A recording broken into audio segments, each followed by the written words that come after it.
Jeunes, ne vous y trompez pas, on ne se moque pas de Dieu. Ce qu'un homme aura sémé, il le moissonnera. Alors shalom, shalom, j'ose croire que vous allez bien par la grâce du Seigneur et ravi de vous revoir sur notre plateforme. Et comme je l'ai annoncé en amont, que ne vous y trompez pas jeunes, on ne se moque pas de Dieu.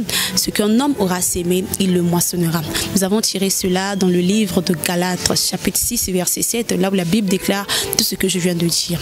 Alors étant jeune, j'aimerais te conscientiser de s'aimer les bonnes choses. La Bible dit que celui qui sème le vent récoltera la tempête.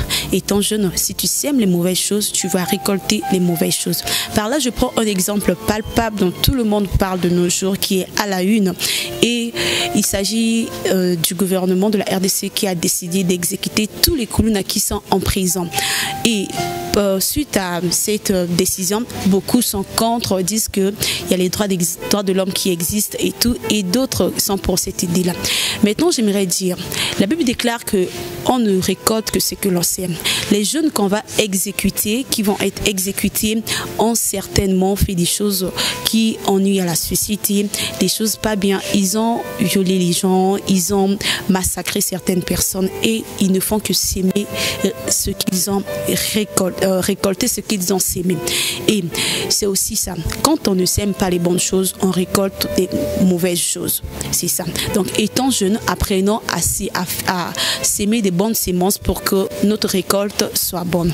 Par là, j'aimerais vous dire, toi qui es assis en ce moment-là, que tu n'as pas encore trouvé la mauvaise chance d'être arrêté, toi qui es dans le faux, tu es en train de coulonner les gens, tu es en train de massacrer les gens, tu es en train de kidnapper certaines personnes et que tu es encore en train de marcher, tu n'as pas encore trouvé cette malchance d'être arrêté, il est temps pour toi que tu prennes conscience. Il s'avère que c'est la volonté de Dieu. Dieu veut que tu changes ta position.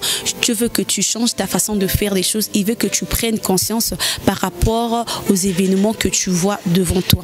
Les jeunes qui vont être massacrés ont certainement des projets. Ils se disaient que je suis en prison pour un moment. Quand je vais sortir, je vais encore continuer à faire ce que je faisais. Mais malheureusement pour eux, ils n'auront plus cette grâce-là de sortir. Ils vont mourir. Et toi qui as encore la force, qui as encore envie, que Dieu a donné la grâce de vivre à nouveau.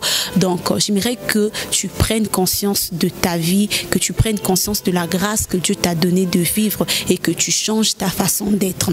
Par là, je vais vous parler d'un enfant prodigue. Et il y a certaines personnes qui vont dire que j'ai coulonné les gens parce que j'avais pas de vêtements, j'ai coulonné des gens pour satisfaire à mes besoins étant jeune. La Bible dit que ne vous fiez pas aux passions de la jeunesse. Les passions de la jeunesse, c'est quoi? Les envies que nous constatons aujourd'hui, ça font partie des passions de la jeunesse. Alors quand on se fie aux passions de la jeunesse, nous détruisons notre vie. On a parfois au vivre 50 ans, on a 50 ans, on a vivre 40 ans parce que tu t'es fié aux passions de la jeunesse. Par là, je me réfère de cet enfant prodigue qui était jeune, qui était grandi dans une famille riche, sa famille était riche en tout cas, il était bien élevé et il arrive un moment, il a demandé à son père de lui donner une partie de son héritage. Pourquoi? Moi je me dis que vu qu'il était jeune, il y avait les passions de la jeunesse, donc il ne pouvait pas se défouler à fond, donc voilà pourquoi il demanda l'héritage auprès de son père. Et le jeune prodigue s'est retrouvé à élever les porceaux.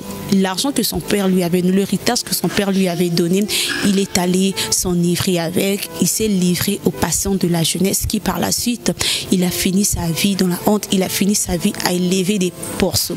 Mais heureusement pour lui, il s'est remis en lui-même comme la Bible déclare, il s'est remis en lui-même, il a eu une prise de conscience. L'apôtre Ange Céleste déclare que la prise de conscience est un pas vers la délivrance. Sans prise de conscience, nous nageons dans l'ignorance totale et l'ignorance, c'est une épée qui tue les hommes. Cet enfant prodigue s'est remis en lui-même, il s'est souvenu de là où il était, il a reconnu sa nature, il s'est dit que je ne suis pas à la place qu'il faut.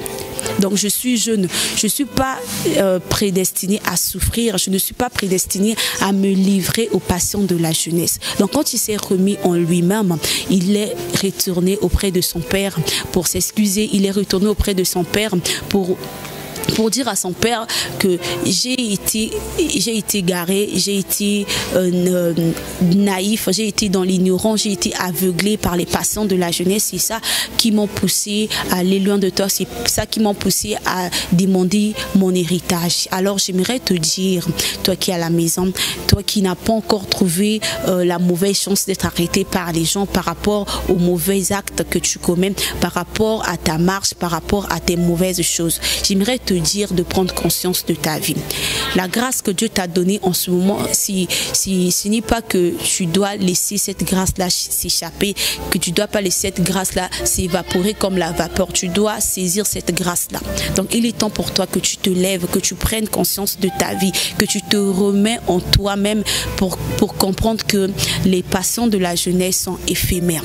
Toute chose passera, mais sa parole ne passera jamais. Quand tu sèmes ta vie, tu sèmes ta jeunesse dans le Seigneur, ta vieillesse sera heureuse, ta vieillesse sera bonne. Comme la Bible déclare que Abraham avait une vie heureuse, une fin heureuse comme les prophètes de Dieu. Alors tu es jeune. J'aimerais que tu te lèves, que tu prennes conscience de ta vie, que tu prennes conscience de la grâce que tu as reçue.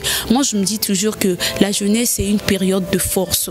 Et quand on est jeune, on a conscience de cela, que la jeunesse, c'est une période de force. On ne peut pas livrer cette force-là dans les futilités. On ne peut pas laisser cette force-là s'échapper dans les passions de la jeunesse qui vont passer un jour, qui ne seront pas bénéfiques pour nous. Alors jeune, je te conscientise.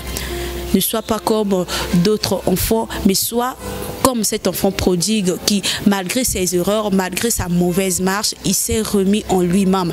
Toi qui voles, toi qui nuis les gens, toi qui perds ton temps dans les boîtes de nuit, toi qui est là à faire des trucs qui ne sont pas bons pour certaines personnes, toi qui nuis à ton prochain, toi qui te dis que je ne peux pas perdre mon temps à servir le Seigneur. Donc il est temps pour toi, vu que tu es encore en vie, tu as eu l'opportunité de suivre cette vidéo, tu as eu la grâce de me suivre en ce moment, il est temps que tu prennes conscience de ta vie, il est temps que tu prennes conscience de la grâce que Dieu t'a donnée afin de changer ta marche, afin de profiter de la promesse que Dieu a faite à la jeunesse. Parce que ce n'est pas n'importe qui sera bénéficiaire de cette promesse. Les gens qui seront bénéficiaires de cette promesse, ce sont des gens qui ont pris conscience de l'âge actuel, du moment actuel, des temps actuels. Et c'est là que tu pourras être bénéficiaire de bonnes choses.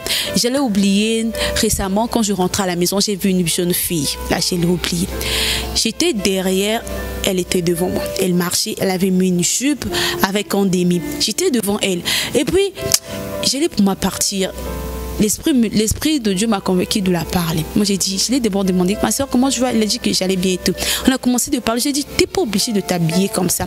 Parce que c'est par rapport à ton apparence que les gens vont peut-être te juger. Certes, les gens disent que les apparences sont trompeuses.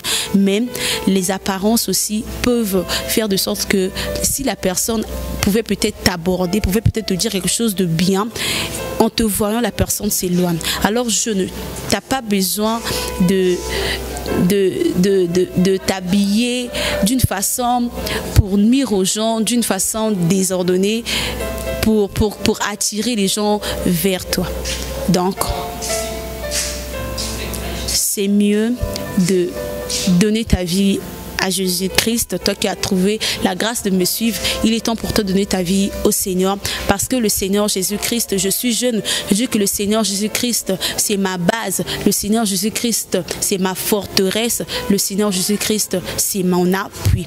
Alors, frères et sœurs, je t'ai conscientisé, toi qui as trouvé cette grâce, de prendre conscience de l'âge actuel, du moment actuel, qui est ta vie est une grâce, et il est temps pour toi de te lever, de ne pas te fier aux passions de la jeunesse, parce que ces passions ne te conduiront nulle part et tu perdras ta vie. C'est ainsi que nous mettons fin à notre émission. Soyez bénis et je vous remercie de nous suivre. Merci.